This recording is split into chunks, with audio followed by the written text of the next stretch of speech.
আসসালামু আলাইকুম ওয়া রাহমাতুল্লাহি ওয়া বারাকাতুহু। মহান আল্লাহ পাক রব্বুল আলামিন তিনি এই গোটা বিশ্বকে কিভাবে সৃষ্টি করলেন এবং পৃথিবী কিভাবে সৃষ্টি করলেন, মানুষ এবং সমস্ত মখলুকাত তিনি কিভাবে সৃষ্টি করেছেন এবং তিনি যে সবকিছু সৃষ্টি করেছেন এর প্রমাণটা কি এবং স্রষ্টা যে আছে তার প্রমাণটা কি। আমাদের মধ্যে অনেকের মনে কিন্তু স্রষ্টাকে নিয়ে অনেক সংশয় রয়েছে। মানুষ স্রষ্টার দিকে আঙুল তোলে যে আদৌ কোনো স্রষ্টা আছে কিনা, এরকম কিন্তু অনেক মানুষের মধ্যে সংশয় রয়েছে। তো আজকে আমি এই ভিডিওর মধ্যে এই সকল বিষয় সম্পর্কে আশা করি এত সুন্দরভাবে প্রমাণ দেওয়ার চেষ্টা করব যে আমি গ্যারান্টি দিচ্ছি, চ্যালেঞ্জের সঙ্গে বলতে পারি ইনশাআল্লাহ সকলের অন্তর থেকে এই সংশয় দূর হয়ে যাবে। তো চলেন ভিডিওটি আমরা শুরু করি।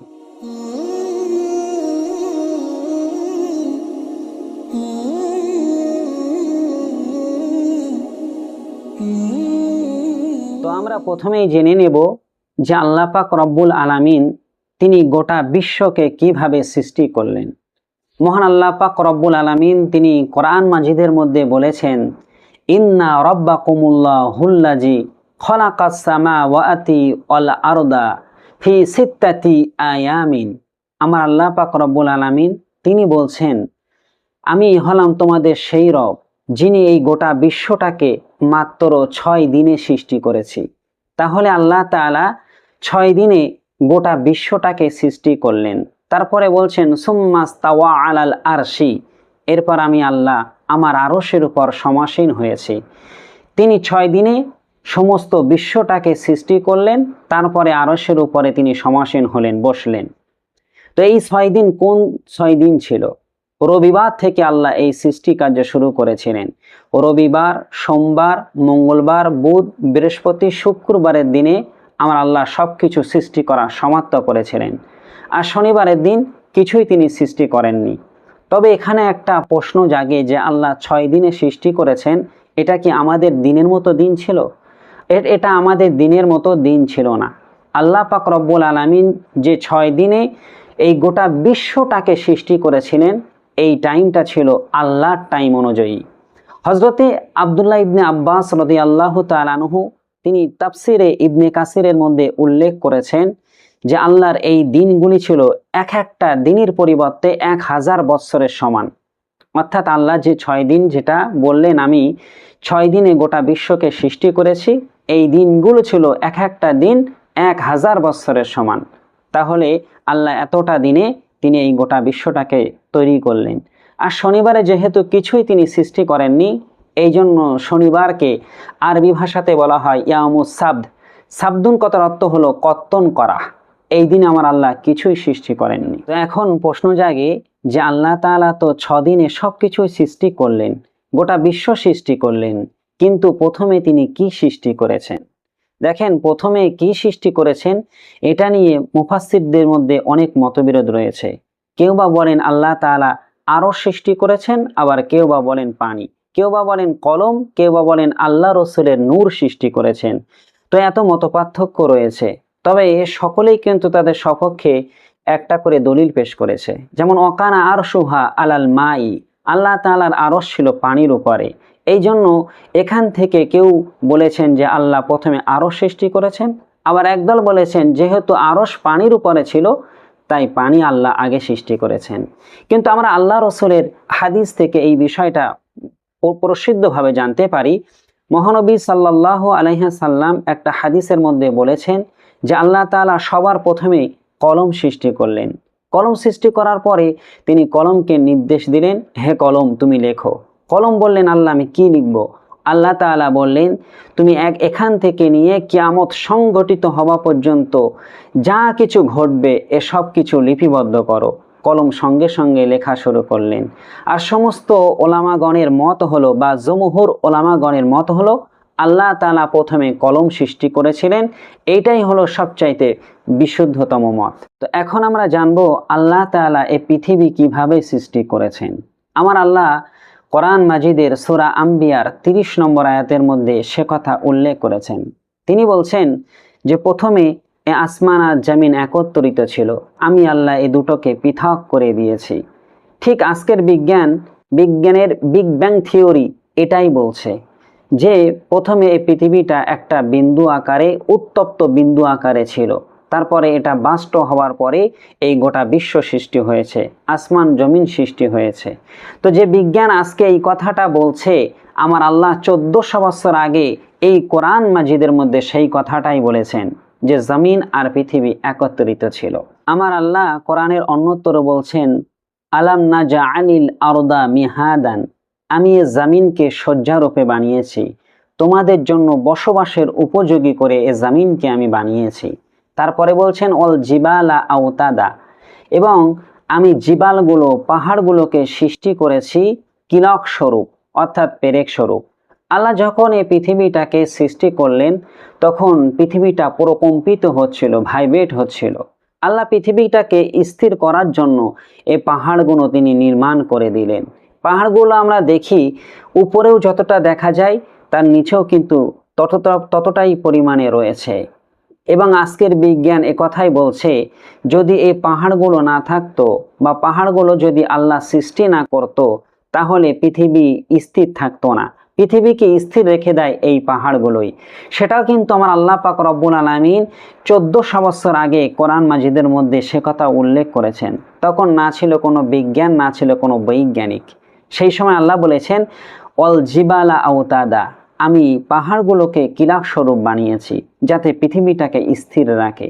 সেটা কিন্তু বিজ্ঞানও স্বীকার করে নিল। তারপরে আল্লাহ তাআলা বলছেন যে অখলাকনাকুম আজওয়াজা, আমি তোমাদেরকে জোড়ায় জোড়ায় সৃষ্টি করেছি। মানে একটা পুরুষের জন্য একটা নারী, একটা নারীর জন্য একটা পুরুষ সৃষ্টি করেছেন। আর আমাদেরকে এই জোড়ায় জোড়ায় সৃষ্টি করার দরুন আমরা কিন্তু স্বামী স্ত্রী একে অপরের দুঃখের সময় পাশে থাকি, একে অপরকে সাহায্য করি এবং একে অপরের মধ্যে আমরা যৌন মিলন করে আমাদের তৃপ্তিও কিন্তু মিটিয়ে থাকি। এসব কিছু আল্লাহ পাকের একটা বড় নিয়ামত। আমার আল্লাহ পাক রব্বুল আলামিন কোরআন মাজিদের অন্য জায়গায় একথা বলেছে, ইয়া আইয়ুহান নাসু তাকু রাব্বাকুমুল্লাযী খলাকাকুম মিন নাফসিন ওয়াহিদাতিন ওয়া খলাকা মিনহা যাওজাহা ওয়া বাসসা মিনহুমা রিজালান কাসীরা ওয়া নিসা। আমার আল্লাহ পাক বলছেন যে হে মানুষ, আমি তোমাদেরকে একটিমাত্র আত্মা থেকে সৃষ্টি করেছি। এই একটিমাত্র আত্মা বলতে নবী আদম আলাইহিস সালামকে বোঝানো হচ্ছে। আর তার থেকেই তার জোড়াকে সৃষ্টি করেছি, অর্থাৎ মা হাওয়াকে সৃষ্টি করা হয়েছে। নবী আদম আলাইহিস সালামের বুকের বাম পাশের পাঁজরের সবচাইতে বক্রতম হাড়টাকে নিয়ে আমার আল্লাহ তিনি মা হাওয়া আলাইহিস সালামকে সৃষ্টি করলেন। আর এই দুজনার মিলনের কারণে তিনি বহু নারী আর পুরুষদেরকে সৃষ্টি করলেন, যাদেরকে এই দুনিয়ার চতুর্দিকে ছড়িয়ে ছিটিয়ে রয়েছে। কিয়ামতের সময় আল্লাহ আবার সকলকে একত্রিত করবেন।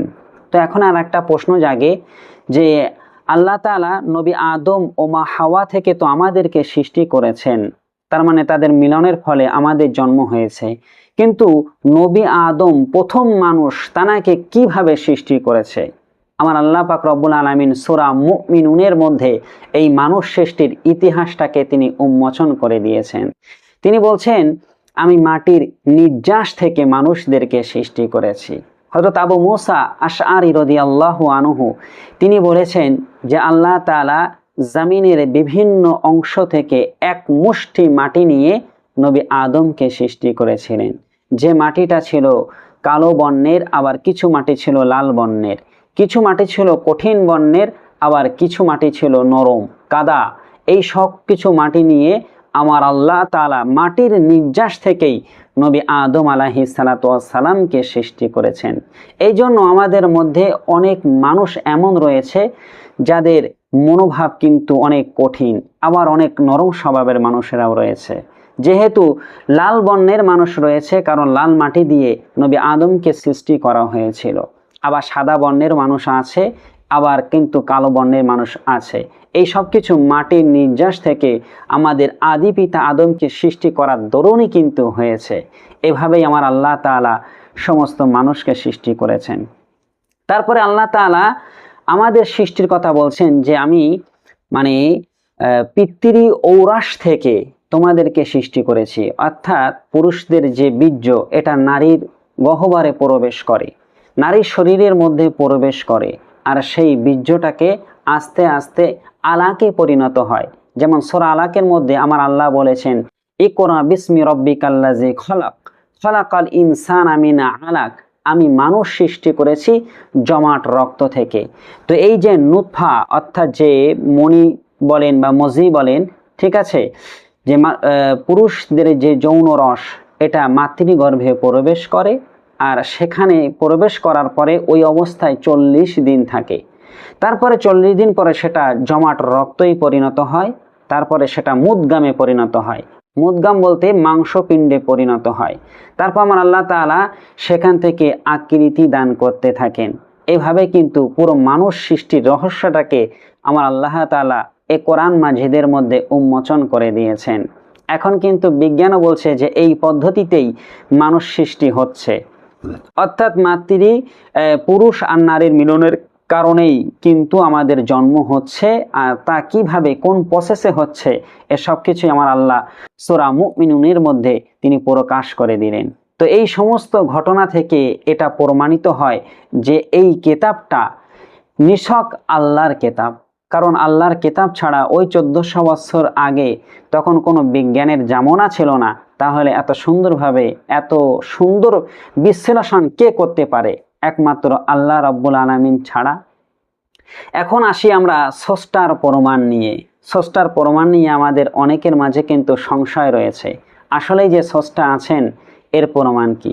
আমার আল্লাহ তাআলা এ কোরআন মাজিদের মধ্যে ছোট্ট একটা কথা উল্লেখ করলেন, আফালা ইয়ানজুরুনা আলাল ইবিলি কাইফা খুলিকাত, তারা কি আমার উটের দিকে দেখে না যে আমি উটকে কিভাবে সৃষ্টি করেছি? এইখানেই কিন্তু আল্লাহর প্রমাণ রয়েছে। কোরআনের বহু জায়গায় বা এই সৃষ্টির সমস্ত মাখলুকের মধ্যে যে আল্লাহ আছে তার প্রমাণ আছে, কিন্তু আল্লাহ যেহেতু কোরআনে এই কথাটা উল্লেখ করেছেন, আমি এখান থেকেই প্রমাণ দিচ্ছি। আল্লাহ বলেছেন, আফালা ইয়ানজুরুনা আলাল ইবিলি কাইফা খুলিকাত, তারা কি আমার উটের দিকে দেখে না যে আমি তাকে কিভাবে সৃষ্টি করেছি? আল্লাহ পাক রব্বুল আলামিন, উট যেহেতু মরুভূমির একটা প্রাণী, এই মরুভূমিতে চলে, তো তার চোখের মধ্যে নাকের মধ্যে যেন ধুলো প্রবেশ না করতে পারে, এর জন্য তিনি উটের চোখ আর নাককে এমনভাবে সৃষ্টি করেছেন তার চোখের মধ্যে নাকের মধ্যে কোনো প্রকার ধুলোবালি প্রবেশ করতে পারবে না। এছাড়া উটের পিঠের উপরে একটা কুঁজ থাকে, ওই কুঁজের মধ্যে চর্বি ভরা থাকে। উট যখন দীর্ঘদিন ধরে এই মরুভূমিতে বিচরণ করবে আর যখন কোনো খাবার সে পাবে না, তখন তার সেই কুঁজ থেকে কিছু চর্বি নিয়ে তার ক্ষুধা সে মিটিয়ে থাকে। এবং আল্লাহ পাক রব্বুল আলামিন এই উটের পেটের মধ্যে পানি সংরক্ষণ করে রাখার জন্যও একটা কিছু সৃষ্টি করে দিয়েছেন। সেখানে উট একসঙ্গে অনেকটা পানি খায়, তারপরে সে মরুভূমিতে 1 মাস পর্যন্ত থাকতে পারে। যখন তার পানির প্রয়োজন হবে, সে তার পেটের ওই ফিল্টারের স্থান থেকে বা ওই নির্দিষ্ট স্থান থেকে পানি নিয়ে সে তার পানি পিপাসা মিটিয়ে থাকে। তাহলে এই উট যে মরুভূমিতে চরবে আর মরুভূমিতে তার পানির সংকটে পড়বে এবং মরুভূমির ধুলার কবলে পড়বে, এসব কিছুই এত সুন্দরভাবে এমনি এমনি কি হতে পারে? নিশ্চয়ই কেউ না কেউ এটা সৃষ্টি করেছে। আমার আল্লাহ পাক রব্বুল আলামিন এই জন্য তিনি উটের কথা এখানে উল্লেখ করলেন। আর উটের কথা উল্লেখ করার আরও একটা কারণ আছে, যেহেতু আরববাসীরা তাদের হাতের নাগালে থাকে উট, তারা উটের দ্বারাই অনেক উপকৃত হয়ে থাকে। তারা উটের দুধ পান করে, উটকে তারা সাওয়ারি হিসেবে ব্যবহার করে, মালপত্র ব্যবহার হিসেবে তারা ব্যবহার করে।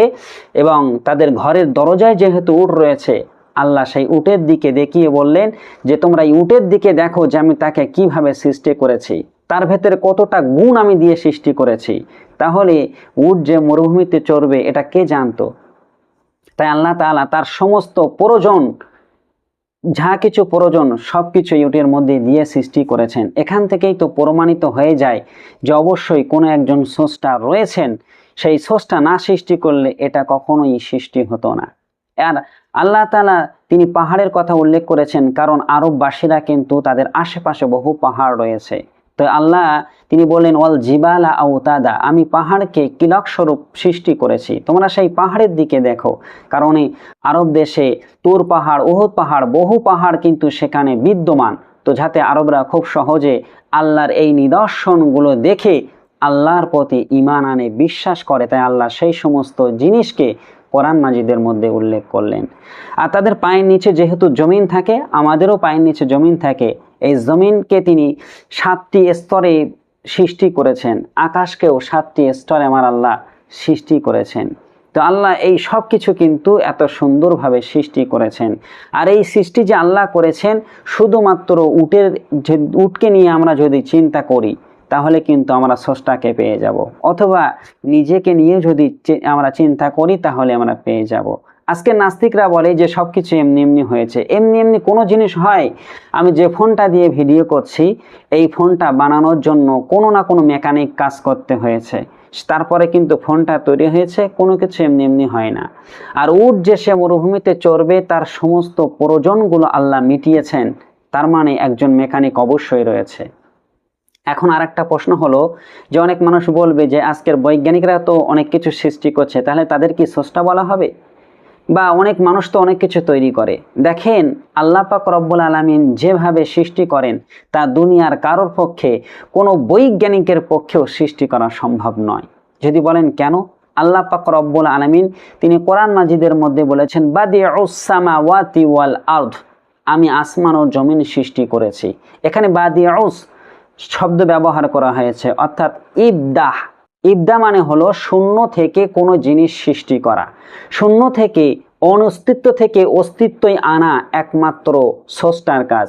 যে অনস্তিত্ব থেকে অস্তিত্ব দান করতে পারে তাকেই বলা হবে একমাত্র স্রষ্টা। আমরা মানুষ দুনিয়াতে অনেক কিছু আবিষ্কার করতে পারি, বানাতে পারি, তবে সেগুলো আল্লাহর ওই সমস্ত উপকরণ দ্বারাই কিন্তু আমরা বানিয়ে থাকি। অর্থাৎ আমরা কোনো একটা জিনিসের মাধ্যমে সেই জিনিসটাকে বানিয়ে থাকি। এইভাবেও আল্লাহ সৃষ্টি করেছেন, কিন্তু আল্লাহ পাক রব্বুল আলামিন তিনি শূন্য থেকে সবকিছু সৃষ্টি করতে পারে, এই জন্যই তিনি হলো স্রষ্টা। আর তিনি কিন্তু অনেক সময় অনেক জিনিস সৃষ্টি করেছেন একটা জিনিসের মাধ্যমে। যেমন আল্লাহ পাক রব্বুল আলামিন বলেছেন যে আমি আদম আলাইহিস সালামকে মাটি থেকে সৃষ্টি করেছি।